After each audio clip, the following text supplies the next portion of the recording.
Here we once again, and the sun is actually just passing the tree. I mean, we're getting tanned in a bit.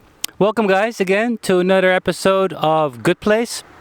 This time with my neighbor, Craig, Canadian, and looking forward to talking to him about what a good place is. We're surrounded by cars, by trams, so you hear a lot of traffic, but that's inevitable if you live in a city. So we'll take it. And that's also part of being in a good place. So I think we're happy to be here. And Craig, welcome. Please introduce yourself. Hello all, like I said, Craig Thompson. I'm a neighbor here. Recently met, not a month or two ago. Originally from Canada, the Toronto region. Small town of Port Perry, but moved to Toronto after that. Living here in The Hague now for 4 years. I moved with my wife's job, who works in the Canadian Federal Police.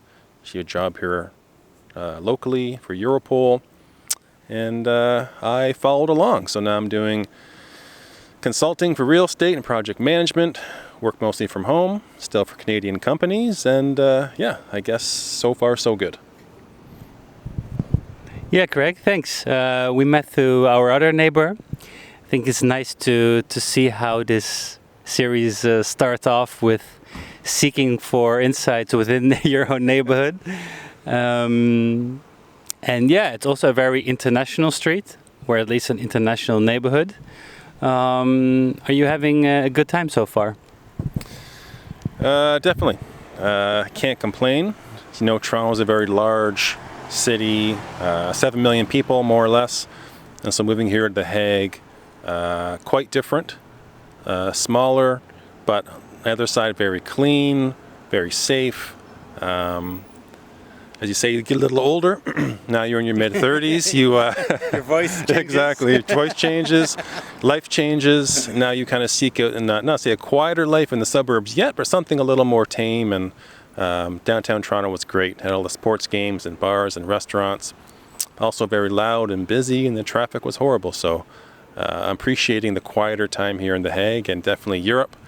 Coming from Canada, a lot of people plan trips to Europe, let's say once every 12 months. Where I can go, as in Belgium last weekend, I can go to Italy in 3 hours, so it's quite the change of pace. A lot of jealous family and friends, for sure. And has that something been? Were you conscious about that before you came here, or is it something you realized actually after you started living here that? Oh yeah, we can go, everywhere we want in Europe. Or hey, this is a lot more quiet than Toronto. Or did you start comparing whilst experiencing life here, or was that already somehow obvious from the beginning? Excellent question. I guess to get it started, how I came here, it's a bit of a whirlwind. It wasn't really part of my 5-year plan to come here in The Hague and move to Europe. And you realize after living here a little while, although I try to separate myself from people saying I'm American, no, I'm Canadian, et cetera, but you do realize how Americanized you are. I've only been to Europe twice before moving here, and so I had an idea what Europe was about in different countries in the area, but definitely did most of my learning on the ground here. Originally, when my wife told me, hey, listen, I may have an opportunity to move to The Hague, first question was, where's The Hague? Never heard of it. That's why even until today people say, where do you live? I say outside of Amsterdam, because just it's a little easier. So she said, listen, we're quite young for this role, so I probably shouldn't get it. I'll know later this week. Perfect, didn't think much of it. Get a call at work, working downtown Toronto. She says, I got it. I'm thinking, what'd you get? Is it dinner or something? And no, I got the job. We're moving in 3 months, and we're staying there for, at this point, it was 3 years. So 3 years turned to 4, and now 5.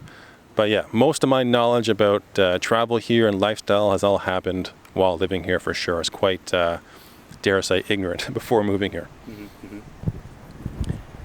And what was the first thing that you noticed when moving here? The first thing I noticed was just the sheer difference between downtown Toronto. We live right downtown. For those who have been in Toronto, Lower Simcoe and Bremner, so right by Rogers Centre, and difference is just the far less busy, far cleaner, things like less homeless and less crime, but also I'm used to, you know, if you want dinner at 2 a.m., that's possible. If you want any type of food, whether it's African or Thai, or it's all the highest quality. It's, you know, if you want to go out and stay till 3, 4 a.m., that's possible. You realize quite quickly that in The Hague, at least where we live, in a little bit of the suburban area, a little quieter. I appreciate it, but it did take a little while to get used to the fact that when you roll out at Saturday night at 11:30 p.m., it's pretty quiet. Yeah. I'm used to hearing cars honking and people lively in bars, so that's the difference, but I've come to appreciate it. And you had to cook your own dinner at 2 a.m. Yeah, exactly. Yeah. You had to look for a different solution at 2 a.m. Yeah. At least not going to bed hungry, you know? That's the most important part. Yeah, I mean, I can concur. I mean, you know, from Amsterdam, and I also lived in Toronto, which is like 20 years ago. Yeah, I realized that The Hague is completely different. But I also, then the question is that, would you ever move back to Toronto, or could you even handle that kind of, could you go back? That's a big question. That's something that I think for the first few years, my wife and I thought, like, okay, once this is done, because we're here on a contract, we'll go back to Toronto, obviously. As time goes on and you visit more countries and cities, you become a little more worldly, and you realize, hey, listen, there's a lot of options out there besides not only Toronto, but Canada. I love Toronto. Lots of friends and family in Toronto. Vibrant, beautiful city. Would I move back downtown Toronto again? I don't know. I think I may at this point say I'm just past my mid-30s now, pushing 40. So at this point, maybe I'm looking for something a little quieter, a little more quaint. I appreciate the fact that I can walk everywhere here, and I don't really need a car that much. Transit's great, so. You don't even make it to 2 a.m. anymore. Yeah, exactly. That's true. That's true. The idea that staying up 2 a.m., it's 11 p.m., and we're thinking, okay, how about a nightcap and go to bed early? So. Yeah, like the 24/7 culture is cool, but who needs it? Huh? Yeah, exactly. I'm over it. So I don't know. I think love Canada, but Toronto downtown, I think I may be past that part of my life. Interesting. It's these moments that you realize that, you know, you're moving to different chapters in life, huh? And it's not that you're not conscious about that next chapter. You just have to undergo it and take it, and then you realize, oh, I'm in a new chapter in life. You know, myself personally as well, like suddenly I'm a dad of a kid, and yeah, that's life changing. I mean, she's in bed every night at 8 p.m. and you know, what else should we do, you know? So yeah, then you realize, okay, I'm not gonna go to gallery openings anymore, or go for spontaneous get-togethers, because yeah, you have some sort of responsibility as well. And then I'm also interested as well that if people ask you where you're from, would you rather say, hey, I'm from Toronto, or would you say I'm from Canada? Whereas now, would you say I'm from The Hague, or would you say I'm from the Netherlands, or I live in the Netherlands? It's interesting. A little side note, I recently got scolded by my mother recently. I was back in Canada, and I'd mentioned to her, she said, oh, when do you fly out? And I said, I fly home in 3 days. And she looked very sternly and says, you are home. This is your home. So it's tough, because Canada will always be my home, born and raised. I spent my first 30 plus years there, love it. But obviously, I've been here for 4 years, and you make friends and connections and work, and so I think I have 2 homes now. Canada will always be my home. If someone asks where I'm from, I always baseline it with Canada, just in case they don't know Canada that well. Luckily, Toronto is very recognizable. So similar, if someone says, where do you live in Holland or the Netherlands? I preface it by say, just outside of Amsterdam. If it seems as though they know a little bit more, then I'll say, have you heard of The Hague? And then from there we can talk about some people. A lot of friends have they're in small towns or in Toronto, they love the area. They have no interest in seeing the world. And so sometimes it's easier to say outside of Amsterdam. So I still get calls today, people saying, how's Amsterdam? I don't bother correcting them. It's great. you would love it, or something like that. Amsterdam is taking over the Netherlands. Yeah, exactly. The map is just one big, I don't know, there's lots of beautiful cities here, but just in terms of my more Canadian Americanized friends, it's just simpler sometimes to dumb it down. It's interesting, especially when we talk about what's home, because even that changes to the people you grew up with, the things that you know from when you were a child. A couple of weeks ago, I was in Berlin. I grew up in Germany, and walk into a supermarket, that feels like home. You come across the candy, all the good stuff, sweet stuff that you grew up with, and you're like, oh, this feels like home. And it also confuses me a little bit because it's no longer my home. And now I'm here, in the Netherlands with different, things you get used to. Even like for me, the language aspect. Sometimes you forget, like my Dutch is pretty rough. You just get used to not understanding what people are saying on the train and stuff. Then all of a sudden you're on public transit again, and then you just get almost overwhelmed. Oh, I can understand. I can hear 13 conversations. I can go to any restaurant and immediately English. It's a funny thing that you forget the niceties of walking to a restaurant and not having to be like, is English okay? But yeah, because do you actually make an effort to speak Dutch to people here? Sadly, not as much as I should. I used to. The issue I have is that, like I said, I work from home. I work for Canadian companies, so I speak English all day. My wife and I speak English. Most of my friends here, they all speak English. And so I can say my first few years here, I made a real concerted effort to use Dutch. But the good and the bad is that the Dutch here speak fantastic English. So I've leaned on that too much, I think. I've become a little too comfortable. And it's just so easy for me to say, is English okay? But I'll still try to greet them, hello, how are you, good afternoon, just so they know, hey, listen, I'm trying a little bit. I'm trying the smallest bit. I can know, your numbers and colors, but it's sad to say I should have pushed a little more for language aspect. Yeah. So you're not that much lost in translation around here? No, in the Netherlands. I can still, for example, I can listen to radio and pick up the gist of things, but if someone came to me on the street and asked me a question, if the question wasn't very specific and basic, I'd be pretty lost. But like I said, luckily, another aspect of it is I can say 90% of my friends and family all speak a single language, English. We're from Canada, so some speak a little bit of French. Here it seems like yourself as well, like you feel so small coming here. Everyone speaks multiple languages. Like I don't know, you at least German, Dutch, English, maybe something else, I'm not sure. But it's not uncommon to meet someone that speaks Italian, French, German, Dutch. So it's very interesting, humbling.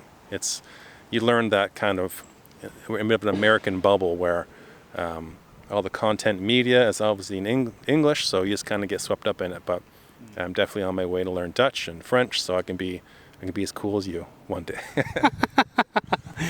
Yeah, and we just take it for granted, Mm-hmm. And it's also interesting that we talked about this outside of this interview about meeting people. You talk about friends here. Are these mostly internationals, or you also have Dutch friends? So far, it's been mostly international friends. Mm-hmm.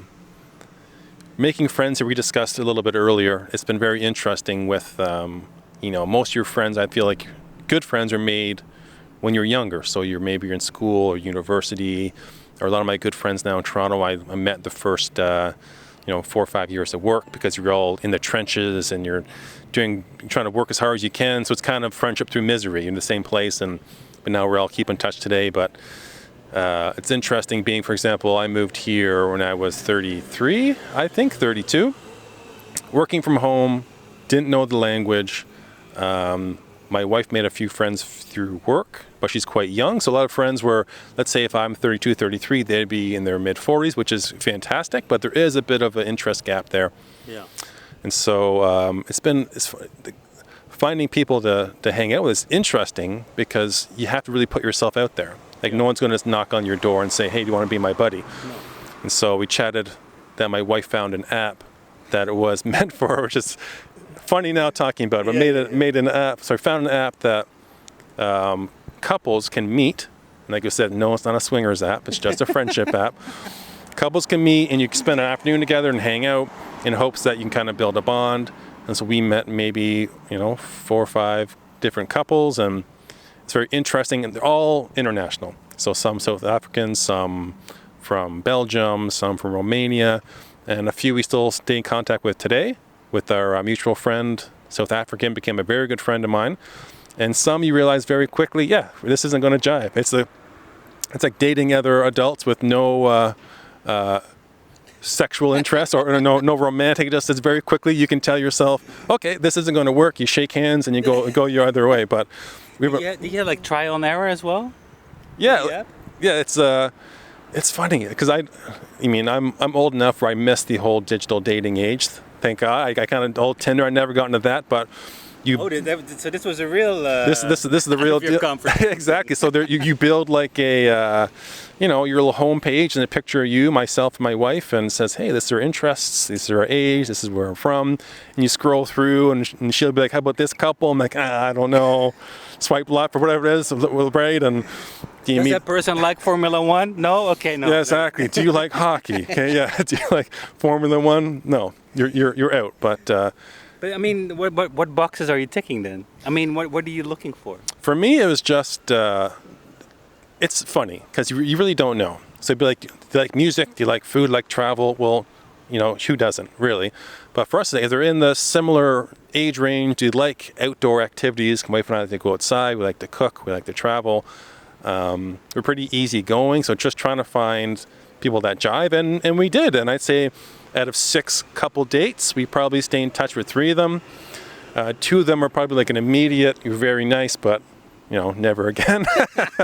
And then another one, just kind of we lost touch. So interesting transition of meeting friends as an expat in your 30s in a different country, very little exposure to people. So you'll be in a grocery store, hear someone speak English without an accent, and you kind of, oh, hey, I noticed that maybe you're Canadian or American. Do you want to be my friend? So it's been interesting for sure. I mean, people from Romania stuck as well, right? Mm-hmm. Yeah, that's good. That's good. It's interesting because I've never heard of that phenomenon. Of course, the whole more rather romantic and these kind of things, but not for couples. Because sometimes you also don't know what kind of criteria you have, because it's also like a feeling thing, right? I mean, yeah, as long as you're nice, you're friendly. What helped us was a dog. So for those people who don't like to take a dog, use the app. Exactly. But funny enough, having a little puppy dog at first, it helped to get to know a lot of people. Hence, we met our fellow South African friend. And it's interesting. But it also takes a lot of energy, especially because we're passing the mid-30s. It's not always that fun and games. Sometimes you're not actively seeking for a new friend or friendship. I think you're looking for connection, right? Yeah. That's what you're seeking for. So you found it, despite using the app, you found it hard or easy to connect with your surrounding? I found look, this is so different than what I'm used to. The first 12 months just flew by. I was trying to figure out things like, car insurance and how to find cream at the grocery store and like grocery shopping in general, and just, how do the trams work? Like, how do we get bus passes? You forget all the little things you have to tie up. You come here thinking, I'm going to move downtown, I'm going to work in real estate, I'm going to be a suit and tie big shop. You forget, wait, there's so many little things. I have no idea. Culturally, things are different. But it was challenging. Both making friends was challenging, the cultural differences was challenging, but I mean, totally worth it. Like, it's opened my eyes completely to the world and Europe and travel and lifestyles, and I can. Was this your first living abroad experience? Yeah, absolutely. All my friends or family goals was I was going to work downtown Toronto, work my way up the corporate ladder, retire when I'm old and gray, buy a cottage somewhere in Canada, and that's a wrap. It never crossed my mind. That's what my wife mentioned, and I thought, you're nuts. Who does that? But then you come over here and realize it's a very common, people move around the continent all the time. And it's a very common thing. And once you do it once, you realize, well, crap, the world's a big place. I don't have to, why limit myself to one city in one country and one continent? So it's not so scary now, but now we're saying, hey, where do you want to live next? Where do you want to retire? What are our goals? Do you want to, we can move to Portugal, we can stay here, we can try Germany. And it's just, where 5 years ago, I'd be saying, no, very close-mindedly, I'll live and die in Toronto. So, but we'll see. Time will tell. The Hague is not your final stop. I love The Hague. For us, it's different. For example, I can compare our mutual friend, South African. They moved here, and their long-term, forever home will be somewhere in this country. For us, initially, it was contractual. So it began with a 3-year term, is extended, then extended again. Right now, we have about 12 months left. So now it's just the first time we're thinking, what's next? We love it here. So would I stay longer here? Absolutely. But there's complications there with, okay, I need sponsorship. Can we find the roles? Would that make sense financially? Yeah. So unfortunately, the last 4 years have been gravy because we're traveling, meeting people, loving the food and life. But now we're finally like, okay, time to make a decision, an important one. And it'd be tough to leave Europe in general, but The Hague in particular. We've really grown fond of it, and I don't miss the snow. Sorry, Canadians. I'm still cool. I'm still Canadian, I swear. But I'll trade some rain for snow here, and who knows what's next. But I hope to stay longer, for sure. Forever, I don't know, but at least a couple more years. Yeah. So who knows? We'll have this same conversation in a few years. Who knows? Somewhere in Portugal. Fingers crossed. Fingers crossed. Yeah, who knows where we will end up? Who knows? It's interesting because there are people that have these lifelong objectives and goals. They already know. Sometimes it's also like it always also creates it creates a peace of mind, whereas I grew up abroad, so it already started to be something that, okay, I have this natural restlessness in me that I wouldn't say I'm easily bored, but I mean, what's next is like in my nature. But before you know it, you're 15 years in Amsterdam, and now we're already heading towards 3 years in The Hague to, I don't know, like, somehow you also have to flow how things go, but be open for these kind of opportunities, huh? Well, I think that people quite often think life's very linear. So they say, okay, I'm going to go to school, then I'm going to work in the nearest big city, I'll meet my wife, have kids, we'll retire. And at least I can speak from a Canadian-American standpoint where, like I said, traveling all over the world typically isn't typical. You don't meet a lot of people. For me, for example, a lot of my friends' family, like, you're crazy. What do you live where? Like, where's that on a map? They can't wrap their head around the fact that I moved across the world and started a new life. But like you said, the nice thing I realize now is that where once I thought, okay, white picket fence, you'll get your nice little house in the suburbs, have some kids, grow old, blah, blah. Now I realize, hey, listen, if my end goal is being old and healthy and happy and fulfilled, it's not linear. You can go all different kind of paths. Maybe you'll shoot you to The Hague for 3 years. Maybe we'll go Spain for 3 years. But there's a lot of different ways to that end goal. And it gives me a little, makes you feel better, the fact I can make it work. Because I came here, I had one idea what I wanted to do, didn't work out exactly what I planned.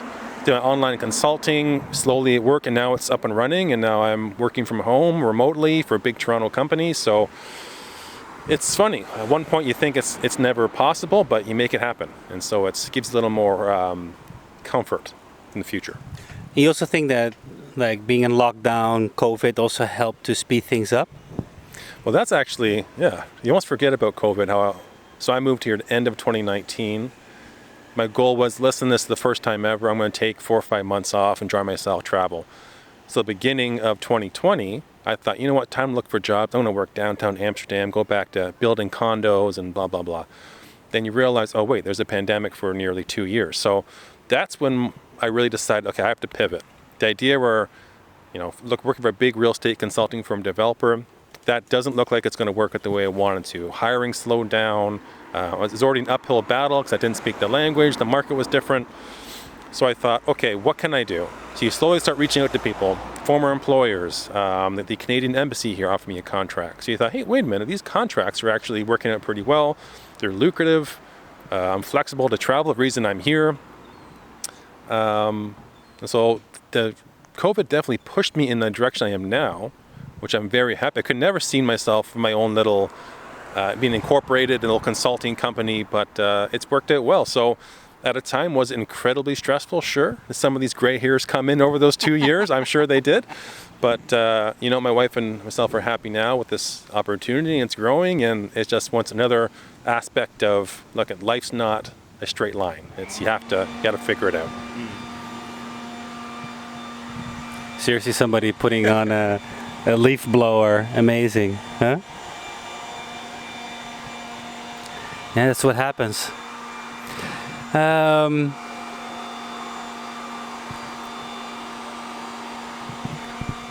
I ask him? And we're back. And we're back. We had a guy with a leaf blower interrupting our interview. But I think that's a charm, Who needs a podcast that's polished? Mm-hmm. Rustic. Authentic. Next one, we're doing a tram. Exactly. No, but I like sitting on public benches. I'm curious to see what we're going to do in winter, but we'll figure it out. Mobile heaters, I don't know, something Canadians, like that. I'm okay. It's you guys who got it. I should have saved this interview for the winter with you. Yeah. It's the same T-shirt. I'll be fine. I know, to me, Exactly. completely as a Dutchie piled in a big jacket and hat. Okay, focus. We talked about life not being linear, and COVID have speeded things up. So you would say that you think you're in a good place. I can officially say that right now I'm quite happy. Mm-hmm. It's I have a great relationship. My wife and I are very strong. No issues there. 14 years just recently. Oh, wow. No big deal. Congratulations. Hold your applause. But so that's fun. For me, the biggest dilemma I had to be in a good place or happy place was that career-wise. So, like I said, pandemic, things were a little slow to pick up. Just in the last, I'd say, being here for 4 years, in the last 12 months, I'd say, I finally felt good. This is stable. It's growing. Things are going well. And look, like I say, make new friends, traveling a lot. COVID is over, so the last year and a half in particular has been great. So overall, no complaints. Sunny, beautiful Hague, Central Europe. Travel around the world whenever I want. I'm going to Italy in 2 weeks with some friends. Should be beautiful. Back to Canada in October. I think I've seen all of Central, Western Europe, a lot of Eastern Europe, Africa 3 times. So not to humble brag, but I mean, sure. Like I have no complaints. Life is great. Everything's going very, very well for me right now. That's great to hear, Craig. I mean, humble brag, I think it's people love to complain. People love to be unhappy about their lives. But you should also be, if things are going well for you, you should actually, share that with people and vent it and inspire others as well to follow it. And I think that's also why we started this series. Is it's not only the good place as the physical space, and then talk about things like weather or friends or safety or good food. I mean, the most important things are, is yourself in that respect as well. That you feel that you're in a good place, that you wake up cheerful and like, I'm ready, and see what the day is gonna bring. And sure, your surrounding, I think, has an influence on that. Is there something you would like to share with the viewers, the listeners, to, okay, I'm not that in that good place in my life, but I mean, some people say changing your scenery does not change your situation. I used to be actually one of them saying all these things, but I'm not sure if I still believe that quote. Maybe something you can share about how that affected you and what has helped you in that, and something you can take along. Would love to. The biggest thing I'm trying to share with family and friends back home and people I meet is that, listen, the world's a big place. Don't limit yourself by staying in somewhere that maybe you were born somewhere and now you're going to work, live, and die 2 hours from that same location. Take a chance, take a risk. If you're not happy in your current situation, life's very long. You have a lot of years to work. Some people are saying, I've been doing this job for 10 years and I can't change it now. Why not? Like, do something different. There's no need to have a life of, you maybe don't like where you are or your situation or your employment. Just don't be afraid to take educated risks. Don't just sell the farm and move somewhere. But just experience the world, meet new people, different cultures, different cuisines. It really allows you to look at the world like a different place. And I think it makes me more whole. And like I say, my move has been great. Hasn't all been roses. There's been difficulties for sure, but just don't be afraid to take a next step and change your life for the better, even if it seems a little scary at the time. Beautiful. Don't be too comfortable. Life can be scary. Yeah, exactly. But we gotta face it. Right. I think it was a beautiful ending to this conversation. Thank you, Craig. I laughed. It was fun. And say hi to your wife, and wishing you a beautiful time in Italy and beyond. And we'll meet for the next Formula One race for sure. Fantastic. Awesome. Thanks a lot. Thanks, guys, for your time. I think we got sunburned. I'm not sure. We're going to find out in a second when we're home. I hope you enjoyed this episode.